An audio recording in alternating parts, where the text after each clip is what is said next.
Tonight, we're going to talk a little bit about relationships and what I see as the basic difference between men and women. And I don't think I'll be making any of this mess up. I think the biggest difference between men and women is this. Men are basic, just basic. There's not a whole lot of frills. That's why, ladies, when you ask a fella a question, a lot of times the answer you get is, oh. Basic. Women are details. Details, details, details. Yeah. If you don't got the details, do not talk to a woman. I'll give you a great example. My friend Joey and I were working out at the gym the other day. Joey says to me, hey man, I'm getting a divorce. And I said, oh, that sucks. Can you spot me? That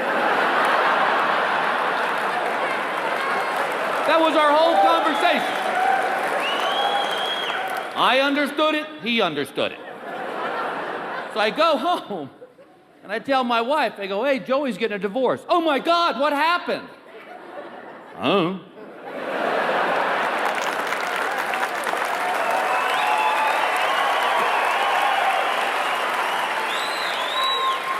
She said, what do you mean? Was he cheating on her? Was she cheating on him? I said, again, baby, I don't know. I'm not holding anything back here. You got a better chance of getting the answer out of the dog. And that's when it hit me. That's why dogs don't talk. They've learned.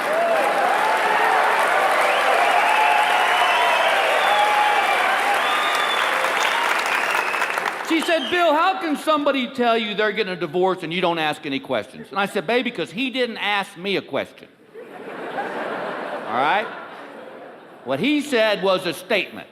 He said, I'm getting a divorce, which said to me, I have the situation in hand and require no further input on your part. Now, had Joey said, what do you think about me getting a divorce? Then I would have said, well, you're going to be dating again. You need to work on your abs.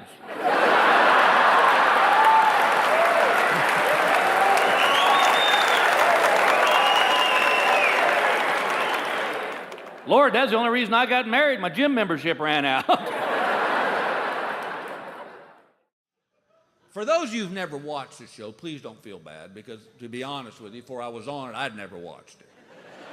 I mean, if you'd have come to me before I was on that show and said, hey, Bill, do you watch Dancing with the Stars? I would have sarcastically said, every week. So I go on the show, and I meet my little partner, Emma Slater, just this wonderful little British girl. She's 24 years old. Yeah, just a love. She's a doll. But just British as she could be. I mean, to the point that sometimes she didn't understand our English. Like every week we would do this thing called the song reveal. And that's where she'd tell me what dance we're going to do and what song we're going to dance to. And one week she goes, all right, Bill. She goes, this week we're going to dance the tango, and we're dancing to Beef Burgers in Paradise by Jimmy Buffett.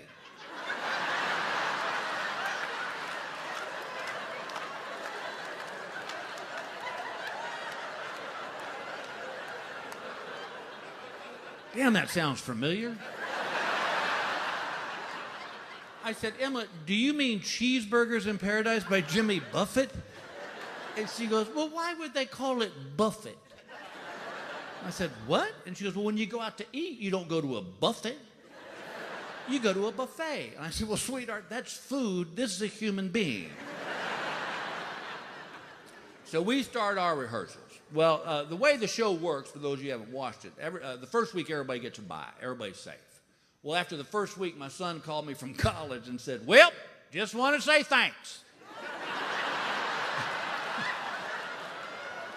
I said, what are you talking about? He said, well, you almost got my butt kicked.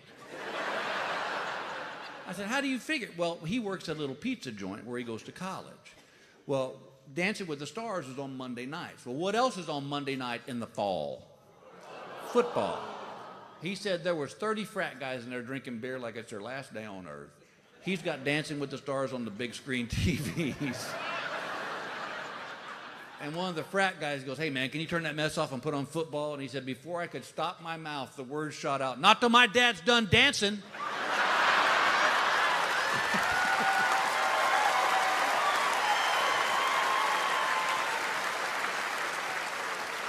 Yeah, sorry about that one, boy. Well, then the next week, Bill Nye the Science Guy was on our show, and he hurt his knee, and he got eliminated. So I've been on 2 weeks, and I'm thinking, great. I've been on as long as I thought I'd be on. This is great. You can kick me off now. Deer season starts in 3 weeks. I'll be there for opening day. Well, y'all kept voting.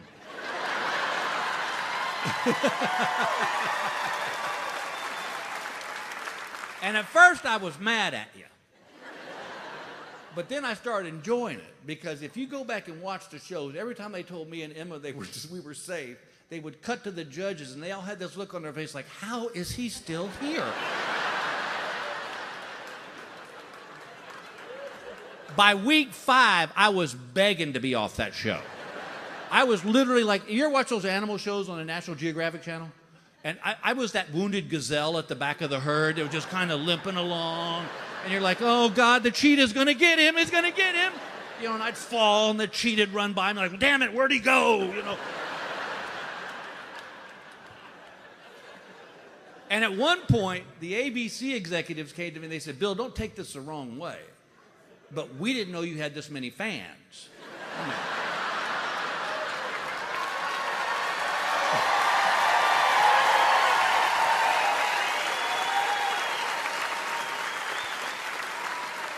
To which I replied, well, apparently you've never dealt with rednecks.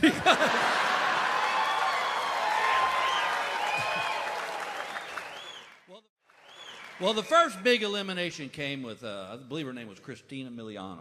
And she and her partner, Mark, had just gotten the first 10 of the season. And that dance, we had to do this little dance called the quick step. And the quick step sucks. Basically, no, I ain't doing it no more. The quick step is basically, if I said, run from here to the airport as fast as you can. And while you're running, do some dance steps and we'll judge you on it. Well, me and Emma got like 3 sevens. Well, the way the show works, at the end of the show, all 12 couples are on the floor, and they tell each one of them they're safe till there's 2 couples left. One's staying, one's going. Out of the 13 weeks I was on that show, me and Emma were one of the last 2 couples 11. And one of those was a bye. So we're standing there at the end of the show, and it's so melodramatic. You know, they go, the lights go, and the music goes, dun, dun, dun, dun. And the announcer goes, Bill and Emma, you got 3 sevens. Did your fans vote enough to keep you on? Dun, dun, dun, dun. Christine and Mark, you got the first 10 of the season. Did your fans vote enough to keep you on? I'm thinking, great, we're done. The announcer goes, Bill and Emma, you're safe.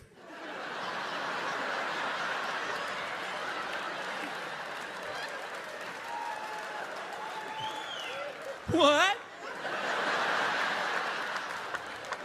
So we move on, and we kept moving on. Well, then the next one was Sasha and Snooki. And in real life, at that time, Sasha was my partner Emma's boyfriend.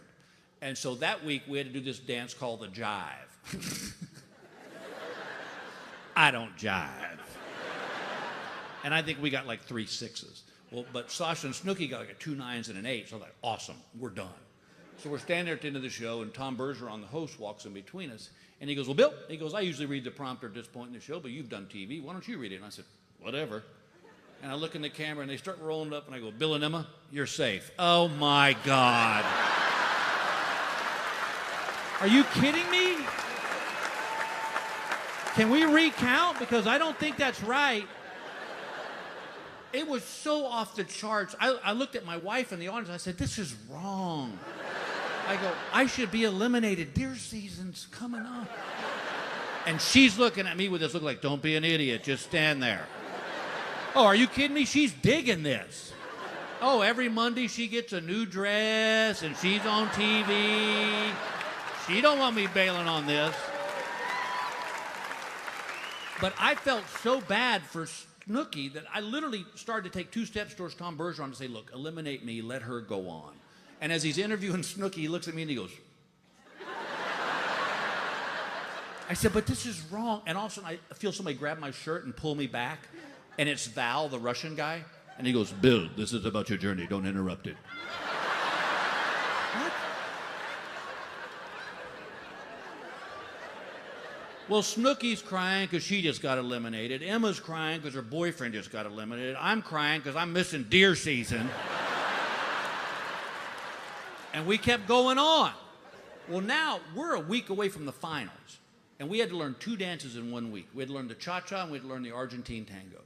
So Emma and I are in the dance rehearsal hall and we're rehearsing the cha-cha. And all of a sudden Emma goes, Bill, can you do a cartwheel?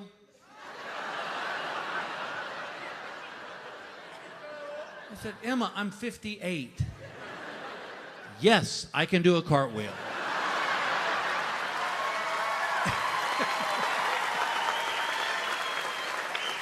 And I did one. And she goes, oh my God, this is brilliant. Bill, they'll love this. We'll do the move. We'll cha-cha in front of them. You do the cartwheel, they'll eat it up. And I'm doing it. I'm doing a cartwheel. And I'm really good at it. Then all of a sudden my brain and my mouth got together and went, hey, Emma, what if, instead of a cartwheel, what if I did a roundoff with a half twist? And she goes, can you do one? And I said, yes. And my brain went, no. But I did it. And then she goes, oh my God, I don't even know where I learned this stupid move. But I did it. She goes, they're going to love this. So we're rehearsing and I'm doing the roundoff with a half twist. I'm like, what's going on? Well, she goes, let's do it one more time, then we'll go on to the Argentine tango. So we get to that move. I do the roundoff with a half twist. But this time when I landed, instead of landing with my knees bent, I landed with my knees locked. Yeah. And the bad knee went, bye-bye. It went sideways and I hit the ground.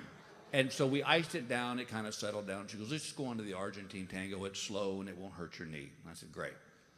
I don't know if you know what the Argentine tango is, but it is literally just sex to music.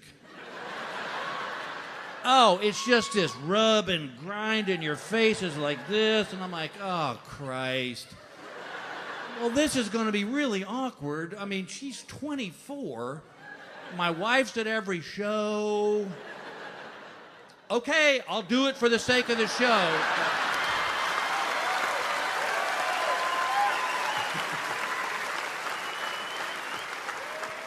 Well, I'm a team player.